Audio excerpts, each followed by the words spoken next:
Hi, welcome to Sherin's kitchen. இன்றைக்கி நம்ம கிச்சனில் ஸ்கூல் விட்டு வர பிள்ளைங்களுக்கு ஒரு ஸ்நாக் ரெசிபி இல்லைனா ஒரு டிஃபன் ரெசிபின்னு கூட சொல்லலாம். அதுதான் இன்றைக்கி நம்ம கிச்சனில் பண்ண போகிறோம். சாயங்காலமாக பிள்ளைங்க வீட்டுக்கு பசியோடு வருவாங்க. ஆஃபீஸ் வீட்டாக இருந்தாலும் சரி, ஸ்கூல் காலேஜ் படிக்கிற வேலைக்கு போகிற யாராக இருந்தாலும் நல்லா சாயங்காலம் வர நேரத்தில் நல்லா சுட சுட தட்டில் போட்டு அப்படியே குழந்தைங்களுக்கு கொடுத்திங்கன்னா அவ்வளோ அருமையாக சாப்பிடுவாங்க. குழந்தைங்க மட்டும் இல்லை, எல்லாருமே ரொம்ப ரொம்ப ருசித்து சாப்பிடுவாங்க. அந்த மாதிரியான ஒரு ரெசிபி தான் இப்போ நம்ம கிச்சனில் பண்ண போகிறோம். வாங்க பார்க்கலாம். 150 கிராம் எலும்பில்லாத சிக்கன் எடுத்திருக்கேன். அதுக்கு கொஞ்சமாக இஞ்சி பூண்டு பேஸ்ட், கொஞ்சம் மஞ்சள் தூள், கொஞ்சமாக உப்பு போட்டு இதை வேக வச்சிடலாம். நான் சிகப்பரிசி புட்டு மாவு 1 கப் எடுத்திருக்கேன். அதுக்கு தேவையான உப்பு சேர்த்துடலாம். உப்பு சேர்த்துட்டு தண்ணி ஊற்றி கலந்துக்கலாம்.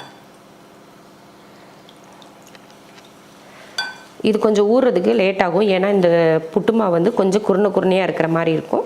அதனால கொஞ்சம் நேரம் ஊற வைக்கணும். அதனால் சிக்கன் வேக வச்சுட்டு இந்த மாதிரி நம்ம ஊற வச்சிட்டோம்னா கரெக்டாக இருக்கும்.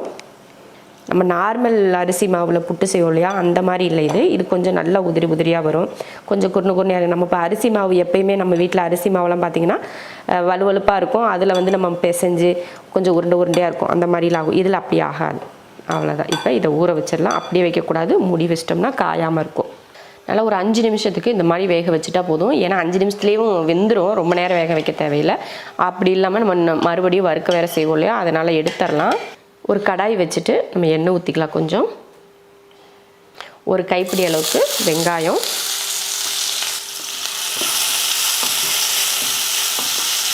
வெங்காயத்தை இந்த மாதிரி பொன்னிறமாகாமல் இந்த மாதிரி வதக்கி எடுத்துட்டு கொஞ்சமாக இஞ்சி பூண்டு பேஸ்ட், அதாவது 1/4 ஸ்பூனுக்கும் கம்மியாக சேர்த்துக்கிட்டால் போதும். ஏன்னா நம்ம 100 கிராம் அளவுக்கு 150 கிராம் அளவுக்கு சிக்கன் தானே எடுத்துருக்கோம். அதனால் கம்மியாக சேர்த்துக்கிட்டால் போதும். அடுத்து கொஞ்சமாக தக்காளி, சின்ன தக்காளியாக ஒரு தக்காளி எடுத்திருக்கேன். பெருசாக இருந்தால் நீங்கள் பாதி போட்டுக்கணும். அடுத்து 1/4 ஸ்பூன் மிளகாத்தூள், 1/4 ஸ்பூன் மல்லித்தூள், கொஞ்சம் மஞ்சள் தூள், அதே போல் 1/4 ஸ்பூனுக்கும் கம்மியாக கரம் மசாலா. பாருங்கள், இந்த மாதிரி மசாலா நல்லா அந்த தக்காளியெல்லாம் மசிஞ்சதுக்கப்புறமா வேக வச்ச சிக்கனை நான் பாருங்கள் இந்த மாதிரி சின்னதாக உதுத்து சேர்த்துருக்கேன். முழுசாக அப்படியே சேர்க்கக்கூடாது. சிக்கன் போட்டதுக்கப்புறமா உப்பெல்லாம் எப்படி இருக்குன்னு பார்த்துட்டு தேவைப்பட்டால் கொஞ்சம் உப்பு சேர்த்துட்டு நல்லா கலந்து விட்டுருங்க. சிக்கன் போட்டு ஒரு 2-3 நிமிஷத்துக்கு நல்லா இந்த மாதிரி நல்லா வறுத்து விட்டோம்னா அந்த மசாலா சிக்கனில் நல்லா பிடிச்சிக்கும். அடுத்து கொஞ்சம் மல்லித்தழை தூவிட்டு இறக்கிடலாம். அவ்வளோதான். இப்போ அடுப்பை ஆஃப் பண்ணிக்கலாம். புட்டு மாவு பாருங்கள் நல்லா ஊறி நல்லா சாஃப்டாக ஆயிடுச்சு. இப்போ இதில் கொலாப்புட்டு உலக்கில் போட்டுடலாம். போட்டுட்டு அடுத்து நம்ம எப்பயுமே கொலாப்புட்டில் தேங்காய் துருவல் போடும் பார்த்திங்களா, அந்த மாதிரி நம்ம இப்போ சிக்கன் போட போகிறோம். அவ்வளோதான். சிக்கன் ஒரு 2 ஸ்பூன் அளவுக்கு போட்டுட்டு அடுத்ததாக இது போட்டுடலாம். அவ்வளோதான், போட்டாச்சு. இதுக்கு மேலேயும் கொஞ்சமாக வச்சுருவோம். வச்சு மூடிடலாம்.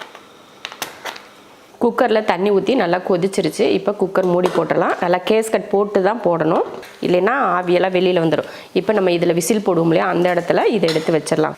கொலாப்புட்டு உலக்கு எடுத்து வச்சிடலாம். அவ்வளோதான். இப்போது புட்டு இந்த 3 ஓட்டையிலையும் நல்லா ஆவி வரும். ஆவி ஒரு 2 நிமிஷம் 3 நிமிஷம் கழித்து அதுக்கப்புறம் எடுத்தால் போதும். அதுக்கு ஒரு 8 நிமிஷம் ஆகும். அதுக்கப்புறமா எடுத்துக்கலாம். புட்டு வேக வச்சு ஒரு 8 நிமிஷத்துக்கு மேலேயே ஆயிடுச்சு. எடுத்துடலாம். சூப்பரான ஒரு புட்டு, சிக்கன் புட்டு ரெடி ஆயிடுச்சு. இந்த மாதிரி கொஞ்சம் சிக்கனை பிசைஞ்சு இதில் சாப்பிட்றப்போ ரொம்ப நல்லாயிருக்கும்.